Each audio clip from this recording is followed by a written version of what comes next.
Hi friends, good morning. So glad to be here with you on this Friday. Rejoice. Doesn't it feel good to just say Friday? Doesn't it? Makes you smile. Meteorologist Thomas Patrick smiling over there in the Weather Center this morning, not just because it's Friday, but also because the weather, Thomas, is going to be beautiful this weekend. Yeah, rejoice is a great word, is a great way to put that, Tim. Totally. Because, yeah, last couple of days have been in the 70s.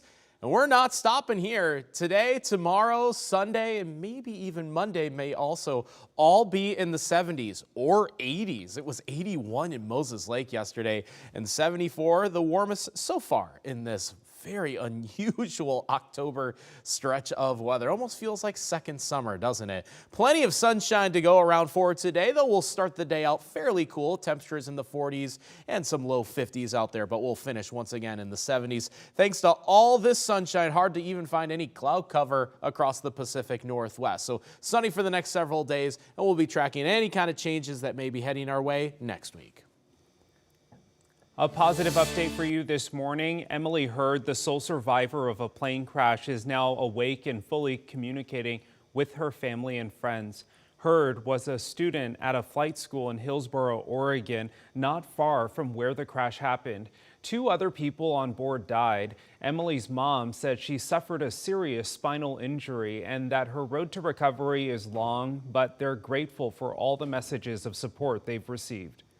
This morning, we're also hearing from the father of one of the other 2 people on board the plane. He says the 3 young victims were roommates and that his son, 20-year-old Barrett, died doing what he loved. He did a little bit of everything, and most importantly, he touched everybody's heart. When he was 2 years old, when most kids were watching Finding Nemo, and he was watching Top Gun. This morning, federal transportation officials are still investigating what caused the crash. This morning, an elk man injured in the Oregon road fire is back home. We first told you about Jason Knutson's story back in August. His burns from the Oregon road fire were so bad, he had to be flown to Harborview Medical Center in Seattle. Now he's home and putting the pieces of his life back together. He says he's just grateful everyone he knows got out alive. This is great. This is a huge step to recovery, is getting back on your own feet, so you're not living with somebody else, but it's refreshing to get back on our feet and start moving along again. Even with bandages still on his hands, Justin plans on using his skills to start helping others. He owns a local construction company and said that he wants to offer his services to people who also lost their homes in the fire. Well, we also have an update on a story we first brought you last week on KREM 2. A cat that was severely burned in the Gray Fire is finally back home with her family. The family of Meows has moved into their rental home, and that means Meows can finally move out of her foster home. The family says that she is doing much better and is on her way to a full recovery. Well, after years of construction, the Parkade is having a grand reopening today. KREM 2's Nicole Hernandez live in downtown Spokane right now. And Nicole, the Parkade is really one of those iconic landmarks in downtown Spokane. So tell us what's changed at the Parkade. Good morning. Good morning, Tim. Yes, everyone knows about the Parkade. We pass it all the time, and if you've passed it recently, you've probably heard some of the jackhammering and construction going on.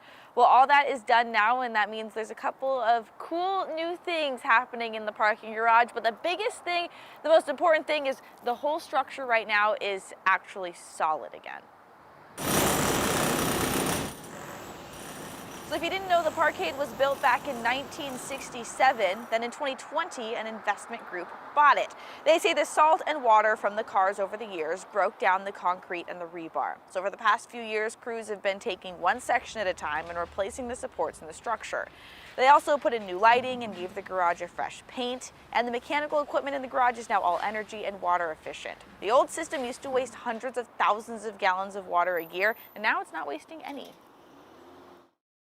Certainly everyone will be very relieved that that the noise is done, that the dust is done, and that it'll just be a great place to park. And that's kind of what we're hoping, is that this can be kind of a kickstart to get people back downtown. Well, construction is officially done now. They're having a ribbon cutting ceremony today at 1 o'clock. There will be a food truck, live music, and free parking starting at 11 o'clock this morning. And random fun fact, because we chatted about it and I thought it was cool. While they were going through all of this construction process over the past few years, crews actually dug out barrel after barrel of dust from the Mount St. Helens eruption. Now, I did ask them if they did anything with the dust, and they said no, they didn't, that most people already have their little souvenir jar full of dust, but I thought it was cool. In Spokane, Nicole Hernandez, KREM 2 News. For the first time, we have a definitive answer into what caused a float plane to crash into Puget Sound more than 1 year ago, killing everyone on board. Spokane civil rights activist Sandy Williams, along with her longtime partner Patricia Hicks, were killed in the crash along with 8 others. NTSB investigators discovered a lock ring that helps an aircraft control its pitch was missing. A new report details how the missing lock ring set off a series of problems. Without the ring, a clamp nut came loose from the plane's horizontal stabilizer. That ultimately caused the plane to crash. Also, maintenance crews had installed a moisture seal to the horizontal stabilizer actuator, which went against manufacturing procedures. The major thing to take away from this is we can be 100% safe as long as we do things properly in maintenance, in all aspects of flying, every single time without exception. The NTSB has recommended the FAA require operators of DH-C3 airplanes to install a secondary retention feature to keep the clamp nut from becoming loose and ensure operators routinely visually inspect the lock ring and torque seal.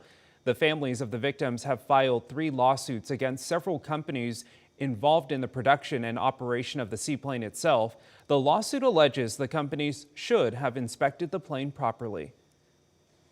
Time now is 6:08, and as we look at our weather forecast this morning, the sun, well, less than an hour away from sunrise, and we're seeing the first shades of the dawn's glow in the eastern sky. Beautiful looking sky out there, but no clouds to be seen in sight. It is clear. We did drop another degree, so now 49 in Spokane for our current temperature. Plenty of 40s on the map, but a handful of 50s is still decently mild for an early October day, including 50 in Pullman right now, 55 in both Omak and Grand Coulee being our warm spots for the inland northwest currently. And today, as this weekend will be, more sunshine, more warmth. In fact, we might even be closer to 80 degrees than not for both Saturday and Sunday. That is a great stretch of weather to take advantage of for this weekend before the cool down that will be heading our way next week.